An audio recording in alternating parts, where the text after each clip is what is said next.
I do know that people have already reacted and responded to this video before, right? But I do have some unique points to offer, so I've made this video. Anyway, with that cleared up, that man is someone called Sadhguru. He's a spiritual leader here in India with a massive following, right? And due to his sort of proficiency with English, right, unlike most gurus, or at least unlike many gurus, right, he has a sort of global reach, right? So this is a man with a huge following, right? So with that brief introduction, let's dive right into the video. Okay. So the cows are getting tortured just to get the milk from them, and it's about their reproductive system, and we are dependent on the milk which should be given to the her children, and this has been happening since ages, and also in the yogic system and in the temples. The milk is getting used for diyas and also for the linga, so I'm not sure how good it is. So a perfectly valid question asked by an audience member to Sadhguru about the ethics of consuming dairy products, right? And she also provides a few examples, because here in India, amongst a few other countries, right, dairy products are not just used for eating, right? They're also used in other things like religious rituals, right? And she gives examples of how they're used. One of the things that she mentions is diyas. A diya is a sort of earthen lamp, okay? And derived milk products, right, derived dairy products are used as fuels in those diyas, right? Something called ghee is used, right? And like it's a perfectly valid question, right? And if Sadhguru actually had an answer, right, a proper answer, he would have given the proper answer, but watch how he reacts. I'm not sure how good it is. Sometimes I feel very bad about it. I don't know where you saw diyas burning with milk. Anyway. Made from the ghee, Yeah, ghee is all right. made from the milk. Did you catch that? I'll play it again. I don't know where you saw diyas burning with milk. Anyway. Made from the ghee, Yeah, ghee is all right. made from the milk. So he tries to get a cheap laugh by like focusing on one example, and when she gives an answer, he just waves it off, he dismisses it. Yeah, alright. This is already hinting to us that he does not have a proper answer, but I'm getting ahead of myself. Let's watch the rest of the video and find out what he has to say about it. Made from the ghee, Yeah, ghee all is right. made from the milk. So, it's better to slaughter them, not torture them, right? Okay, I have two things to say to that, right? And the first one, the more obvious point that even others have made, is that there is another option, right? The other option is to not exploit the reproductive systems of these innocent animals, to not forcibly impregnate them, right? And to breed them into an enslaved existence, right? If you don't do that, right, you neither have to torture nor slaughter them. But the second point, and something I consider the more crucial point, is that Sadhguru here is presenting it as if torture is just obviously better than slaughter. And it's not obvious at all. In fact, it might not be true at all, right? I'll give you an example. And this is not me comparing the victims in these scenarios. Rather, it's an analysis of whether or not torture is just objectively and obviously better than just ending a life, okay? So let's look into that, right? So there are these sweatshops in China and other places which are used by corporations such as Apple. Yes, that Apple, the one that makes iPhones, in which the conditions are just so horrible, right, that workers are driven to commit suicide, right? And the situation got so horrible, right, that the owners of these complexes, right, they had to build nets, right, to prevent workers from jumping off buildings and committing suicide. That's just how horrible it got. So it's not at all obvious that torturing someone, right, for days and days and days repeatedly, right, is better than just ending a life, right, as Sadhguru is trying to make it out to be, right? I'm not saying that killing an innocent animal is good, because of course it's not, right? but the alternative that he provides, right, is not that obviously better as he's trying to paint it to be, right? But don't let that distract you from the fact that neither of these have to be done. You neither have to slaughter an animal nor torture them, right? You can simply not exploit the reproductive system and not breed them into an enslaved existence, right? That's the thing to do. Not torture them, right? Well, it's better to leave them the way they want to Oh, live. that will not happen. The only other option is slaughter them. So we think it's better to milk them rather than slaughter them.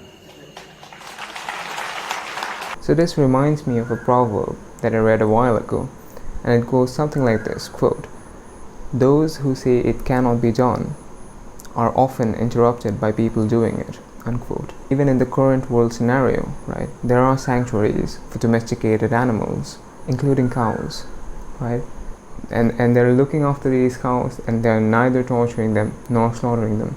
They're allowing them to live as any sentient individual should be able to live, right? So Sadhguru says it cannot be done. It is being done. Oh, by the way, if you're enjoying the video, a sub to the channel would be just phenomenal. It really helps out a small channel like mine out. So be sure to hit that subscribe button. Anyway, let's proceed.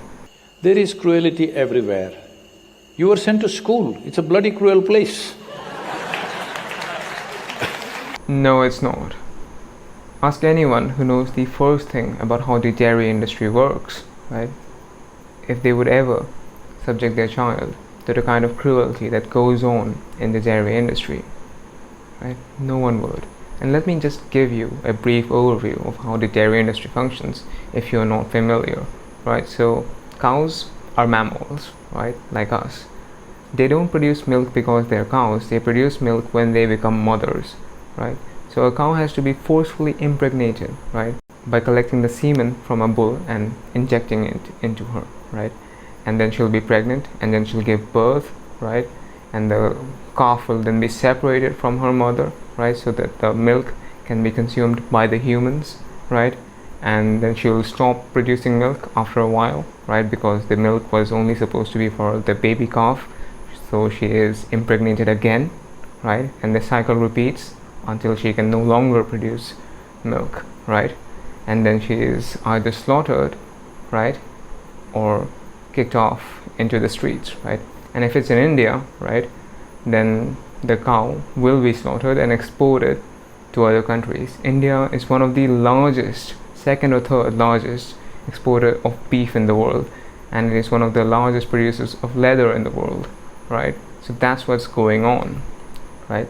So comparing that to what a child goes through, right, when they're sent to school is just a horrible comparison. It's just not the same thing, right? The level of cruelty, right, the cruelty is just not comparable. Yes, a child, most children would rather not go to school and do something else, right? But they are not faced with this kind of cruelty when they are sent to school, right? But there are reasons why we send children to school, and Sadhguru discusses them. So let's see what he has to say about that. Yes, it's very cruel on a child. But can you leave the children on the street and say, don't go to school? We have to put them through that cruelty because otherwise they will go and kill each other on the street. Yes, so many negative things will happen in their life. They will become… poverty will take over, crime will take over, other kinds of things will take over. So it's better put them through 12–15 years of cruelty to avoid a lifelong suffering. Yes or no? Did you catch that last part? I'll play it again. To avoid a lifelong suffering. So Sadhguru knows that we send children to school to prevent, in his words, a lifelong suffering. But here's the thing. By consuming dairy products, right, by supporting the system that exploits cows, right, we cause a lifelong suffering, right? These cows, these innocent animals, right, they are exploited throughout their life, right, for as long as they can produce milk, right, and then they are slaughtered, right. So in the one breath he says that lifelong suffering is something that is to be avoided, right, and for that very reason we send children to school, and he's correct on that part. And in the very next breath he supports a system, right, which causes lifelong suffering to a different group of innocent individuals. Are you seeing the moral hypocrisy and the moral inconsistency at play here? It's just mind-blowing to me. This may sound cruel and absurd, but I want you to know this. Every other life values its life as much as you value yours. Even an ant doesn't want to die. Yes or no? This is just amazing. The hypocrisy is quite unbelievable, right? So he says that every life values its own life just as much as we value ours. And that's true, right? But what is also true is that every life wants to be free from suffering just as much as we want to be free from suffering, right? And when we consume dairy products, right, we're causing unnecessary suffering onto innocent animals, right, who have the same willingness to avoid suffering as you and I do, right? So using Sadhguru's own reasoning, right, every life values its own life just as much as we value ours, right? And every life wants to be free from suffering just as much as we do, right?